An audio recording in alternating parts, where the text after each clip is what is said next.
It's NHL draft season, so let's break it all down, particularly for our local teams. My name is Arda, Ocal, and to my left, the draft analyst, Steve Kournianos. Let's start with the New York Islanders. Very interesting situation there. Lou Lamoriello decides to join the organization, leading hockey operations. First big task, the NHL draft. Very interesting situation given the players there, what's in the pipeline, and the needs of that organization. In Lou we trust? Yeah, I would say when it comes to building a team from the ground up, few have done it better than Lou Lamoriello. He did it with the Devils in the mid 1980s. He also was a big part of the Toronto Maple Leafs resurgence in the last few years. But if you just look at it from a draft standpoint, few have done it better than Lou. I mean, Lou built a pseudo dynasty with the Devils in the late 90s and early 2000s. I mean, this team was a powerhouse for years. And when the Devils went back to the Stanley Cup in 2012, that had Lou's fingerprints all over it as well. He likes to work with the draft. He likes to start small, rarely trades picks when they're not a contending team. So I think from that standpoint, the Islanders are in good hands when it comes to drafting and developing players into quality NHL talent. I don't think we should necessarily be surprised that Lou Lamoriello continues to work in hockey, given his pedigree, and there should be statues made of Lou Lamoriello, particularly in Newark, right? Yeah, absolutely, yeah. But I wonder, at his age, and I understand that, you know, his son works for the organization as well, but if you're Lou Lamoriello, why are you taking this job? Just my opinion, I think that the way that the Leafs were designed and run, they had a lot of cooks in that kitchen. So I think Lou going over to the Islanders, it's a kind of a fresh start. He's familiar with the area. He's familiar with the market. He's familiar with the fan base. He's familiar with the organization as well. You know, Patrick Division rivals for so long. Also, as the years progressed, the Islanders and the Devils have always been rivals. So I think that familiarity played a part in it as well. But the fact that the Islanders have, even if John Tavares leaves, they still have Matthew Barzal, and he's a wonderful piece to build around, in addition to all these high picks that the Islanders have this year and some of the prospects they have down in the pipeline. How much do you think Lou Lamoriello joining the organization will sway the decision of John Tavares? It depends, because I know Tavares, it's been reported that no decision is going to be made until right near the draft or close to it. I think a big, I guess, option would be the sign and trade that's been reported, because of the fact that only the Islanders, per the CBA, can offer that 8th year of a deal. So another team, if he waits to become an unrestricted free agent, they can only offer him 7 years. So that extra year might be the tipping point. Plus, you have to speculate that Tavares doesn't want to kind of leave the Islanders hanging dry, where the Islanders can make taking a pretty big haul at the draft if they do trade Tavares. But at the same time, he's young, Tavares. He's in his prime right now. And you look at center depth is so critical in the NHL. And Lou should identify that having Tavares and Barzal 1-2 down the middle could set them up for success in the future. Yeah, center depth was huge last year in the draft. Not so much this year in the draft. We're seeing a lot of defensemen, not a lot of goaltenders, particularly in the first round. Sure. When you compare the depth of this year's draft versus previous years, particularly last year's draft, it's night and day. Yeah, and I think this is looks like it's going to be the first draft in NHL history where a center is not taken in the top 10. Now, you have guys like Joe Veleno, Rasmus Kupari, Barrett Hayton, 3 quality center prospects. However, it's doubtful that they crack the top 10. I mean, things, you know, obviously you never know. However, the way that the rankings look, how Central Scouting ranked players as well, there's a chance that you're going to have only wingers and defensemen taken in that first round. So as far as compared to 2017, I think it's a little bit deeper. You have a lot of quality players in the top tier as well, but it's the defensemen, the puck-moving defensemen who are so critical in today's modern NHL game. You're going to want them and take them early. And this would be assuming Rasmus Dahlin goes first overall. I'm pretty sure we can make that assumption, sure, right? Yeah. You can print the T-shirts, people. Yeah. You totally can print the T-shirts. Assuming that happens, this would also be the second time in history that for 3 consecutive years a Canadian was not picked first overall. Yeah, and it shows you what's going on development-wise in Europe. Not only that, a lot of these European kids are coming over to America and playing in leagues like the USHL and the Canadian Hockey League. I think modern technology, the ability to scout these kids, whether it be in person, every team has pretty sizable European scouting departments, plus the fact that you could watch them on live streams and on YouTube. It's helped out a lot. It's given a lot of European kids exposure. Let's talk about the New York Rangers and the new coaching staff. Of course, David Quinn from Boston University. A really high upside here, particularly in developing talent. There has been a really positive reaction to the letter that was sent out by the New York Rangers at the trade deadline saying, essentially, we're going to rebuild this team. We want you there with us. We want you to join us on this journey. And a lot of people have said, I'm here for the rebuild. And I feel like David Quinn is such a great choice in terms of head coach to be able to cultivate this young talent, especially some of the talent that could come in the pipeline in this year's draft. Yeah, and you have to understand one thing about David Quinn. From a tactical standpoint, he loves activating his defensemen. He loves pushing, loves his defensemen to push the puck, to create plays. If you watched BU play the last few years, they had a lot of quality prospects that ran the blue line for them.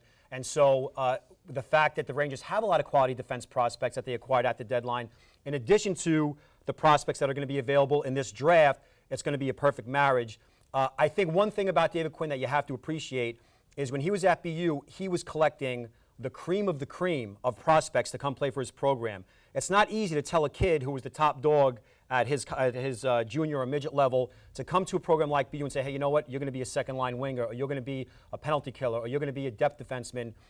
He somehow found a way to convince them to play that way, and the team concept was so critical in BU's success this year that I think it's going to do really work wonders for the Rangers. Yeah, particularly the players that have played in Boston that are in the NHL right now have wonderful things to say about David Quinn.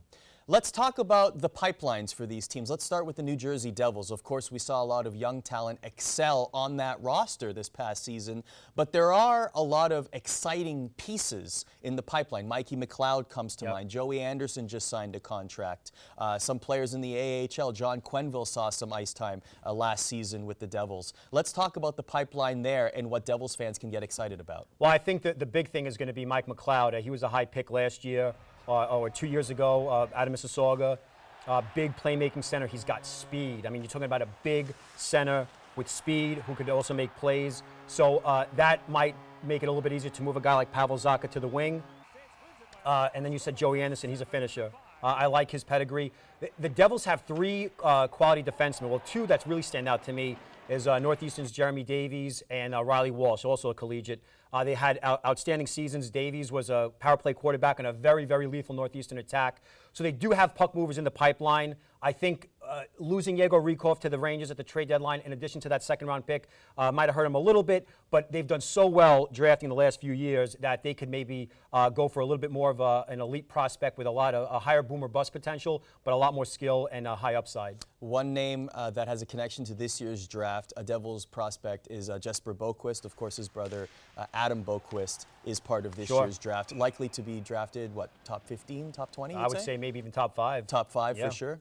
So look out for that as well. Let's talk about the Islanders, of course. We've seen a few players move between Bridgeport and Long Island this season. A couple of 20-goal scorers with the Bridgeport Sound Tigers. Josh Hosang is a name that constantly gets mentioned by the Islanders. What about their pipeline? And actually, they have a very, very promising goaltender as well. Yeah, so I would say if I'm ranking the Islanders prospects in terms of 1 through 10, regardless of position, I would say number 1 is Ilya Sorokin, the Russian goalie. The thing was with Russian goalie, he's ready. I mean, he was drafted, I believe, in 2014, so he's mature. He's ready to play in the NHL. The issue with him is the KHL contract. He's playing in Russia. It's going to be Lou's job to get him over to play in North America. I believe he has 1 year left on his deal. From a goal-scoring standpoint, they have Kiefer Bellows, Brian Bellows' son. He was a middle of the first-round pick back in 2016. Sort of looks similar, too. You can tell that unmistakable facial structure. Sure, and he's a lethal goal scorer. I mean, his dad was more of a complete player. Kiefer is a straight-up sniper with a devastating shot. So you got to figure partnering him with a guy like Tavares or Barzal, it's something to really think about. And then the defenseman they took last year, the Finn, in the second round, Robin Salo, is a big kid. He's mobile. Not a high upside in terms of offense, but a very solid shutdown guy one-on-one, which is what the Islanders need. So they do have quality prospects. I think having those 2 high picks in the first round this year is going to help them out a lot. Speaking of high draft picks, last year, of course, the New York Rangers picked Lias Anderson at 7th overall.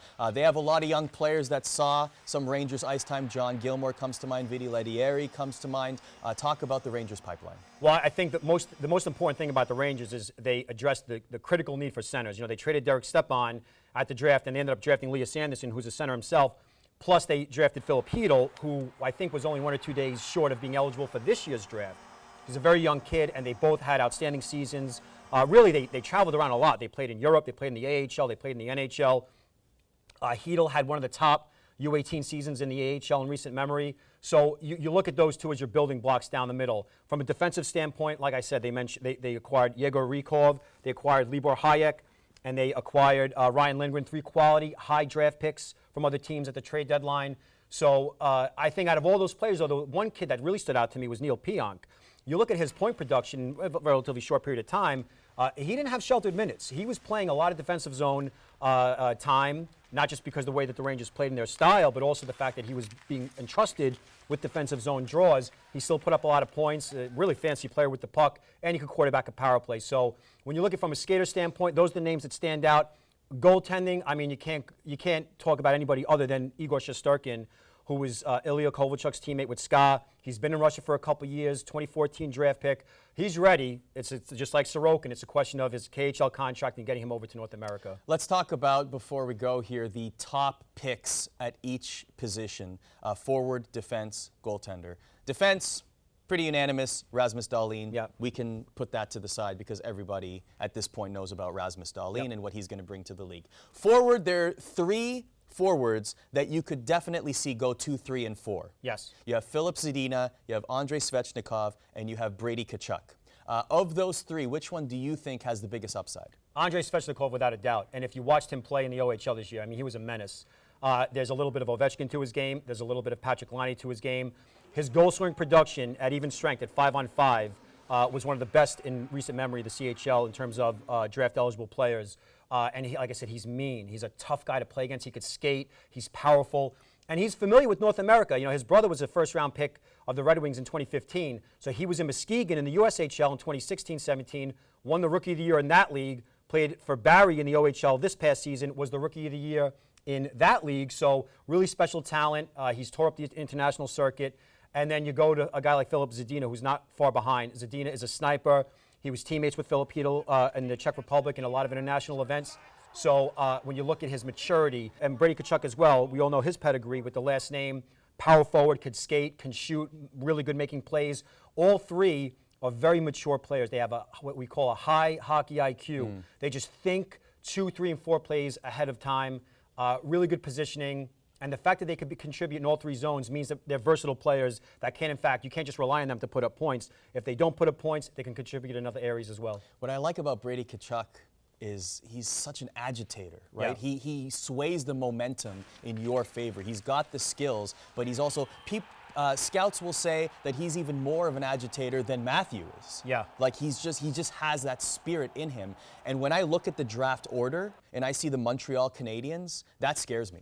Yeah. To think Brady Tkachuk on that team, particularly with the needs of the Montreal Canadiens franchise, that terrifies you as a hockey fan. Yeah, and plus their GM, Mark Bergevin, came out and said he wants character guys. He wants guys that want to compete and play hard on the puck, and you're not going to find a better player draft-wise than Brady Tkachuk. It's going to be a lot of fun tracking the NHL draft. Thanks for watching.